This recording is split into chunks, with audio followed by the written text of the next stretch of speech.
one? Fire away. Okay, 3, 2, 1.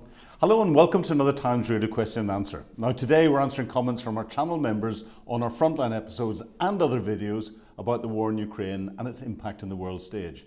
I'm Philip Ingram. I currently present Times Radio Frontline and I commentate on all matters geopolitical, military, security and anything else that people ask me to. I'm a former senior British military intelligence officer. Now we'll go straight into the questions. First one's from Pat, and Pat, you're asking about an episode where I interviewed Professor Vlad Melnyenko, and you say he mentions problems of overcoming Hungary and Slovakia. And is there a way to do this to unify European support of Ukraine? Of course, you're talking about their veto of EU activity. So far, I think the EU has managed to find workarounds every time they have raised red flags, because any EU member can veto any EU decision and stop it going forward, which is one of the real difficulties that there are in the EU providing unified support for Ukraine. But as I say, to date, the EU seems to have found workaround mechanisms. But I think you've highlighted a particular flaw that there is with the EU. But also it's a flaw that you could expand out into the United Nations Security Council, because each of the 5 permanent members have got a veto, and therefore you can never remove them. So an interesting dilemma, something I think for future international relations and organisations to find some way of getting people out. Let's see what happens in the future, and let's hope the workarounds still remain. Marty, you come in and very cleanly asked to say, where are the European sanctions then? Well, I had to do some digging on this. The EU have put some massive sanctions against Vladimir Putin. On the 24th of February this year, they launched their 16th package. And there have been a number of other small sanctions put against different Russian entities since then. So it's something we don't hear a lot about. And actually, the impact of them, again, I don't think has been properly discussed out in the public domain. From a wider perspective, sanctions are hitting the Russian economy quite hard, which is why Russia is having to turn to the likes of China for a lot of its electronic capability, North Korea for its ammunition, and Iran for its drone technology and missile technology. But the sanctions are there. Marty, you come in again and say, so why does Putin want to continue fighting for 3 days and then start talks? There will be no peace there, not while Russia keeps pushing for the maximalist demands.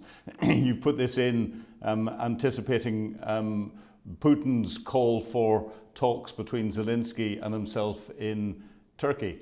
And of course, this is happening today as we're recording this on Thursday. Putin's decided not to turn up to those talks. And I've seen some criticism or individuals from pro-Putin channels turning around saying, Putin will not be ordered to be anywhere.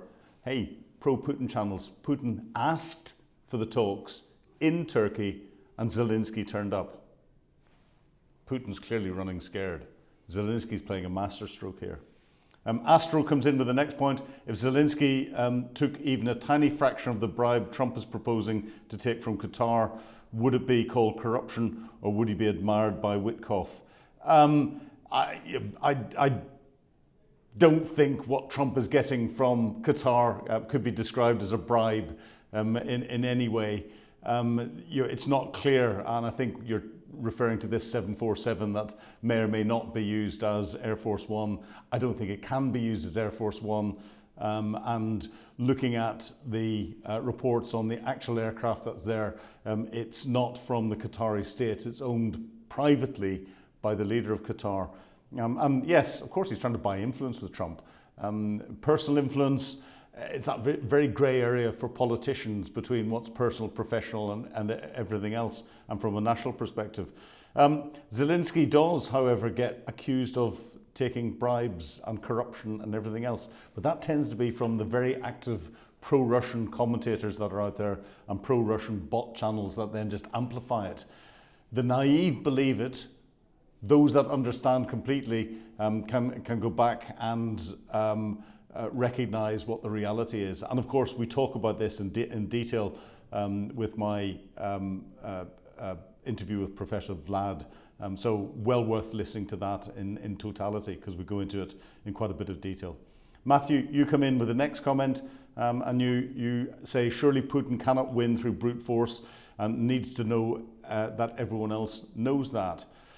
Everyone else does know that. I think the important thing is whether Putin knows that or not. I think Putin thinks he can still win militarily.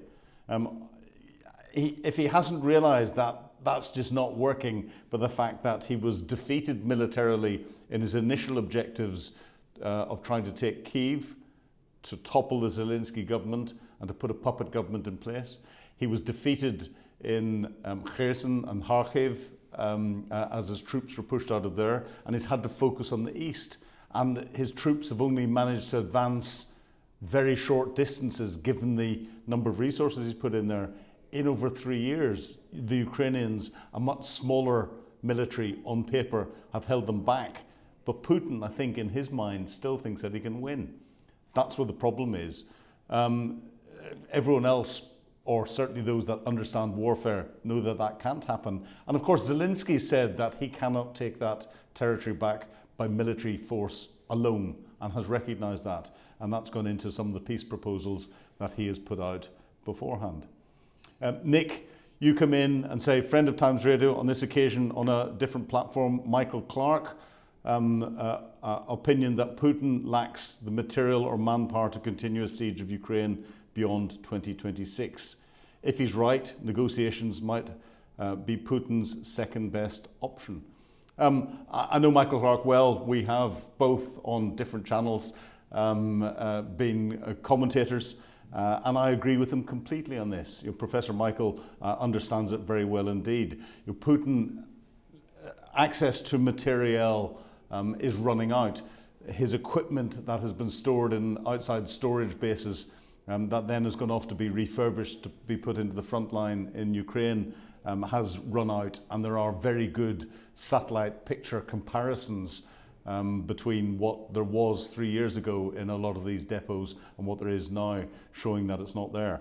Clearly, the Russian defence industrial base is not up to what's needed to support actions in the front line, hence why Putin is relying on North Korea for 80% of some of its ammunition natures. And of course, Putin's missile manufacturing capability can't keep up, which is why we're getting stories of him buying Iranian ballistic missiles and using North Korean ballistic missiles as well. So I agree with Michael Clark that 2026 is probably that culminating point for Putin from an equipment perspective. And I think from a manpower perspective, before 2026, I think before the end of this summer, we will see Putin hitting 1 million personnel dead or wounded, taken out of the fight. That's unsustainable, completely unsustainable. 1 million people in 3 years. So he's running out of manpower as well. Negotiations would be Putin's second best option, but Putin is not giving any concessions. He's asking for more. So he's not got himself to that point where he recognises he cannot achieve anything else through military might. He still thinks he can influence stuff and get more out of it that he can call as a win. Until that changes, then I think the war is going to unfortunately continue.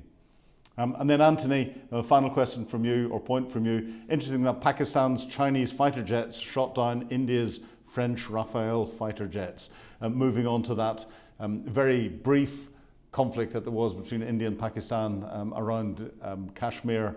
And Anthony, you're right, that's a very interesting observation. Chinese military equipment has not been combat tested.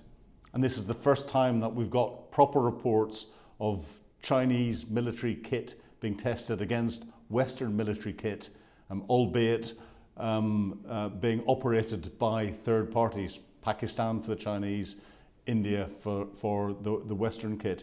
And the Chinese equipment did very well indeed. And this is something that we have to watch very closely. Of course, the skirmishes, and there were not really much more than skirmishes, were very brief. And therefore, to properly test the equipment in a more sustained environment, which I hope never happens, but that's when we'll get the real lessons on it. And I think Western intelligence agencies will be sitting there and poring over every little bit of information and intelligence and every picture and everything that they can extract from India or Pakistan to come and test it from a technical perspective so we can see if we've got the right countermeasures.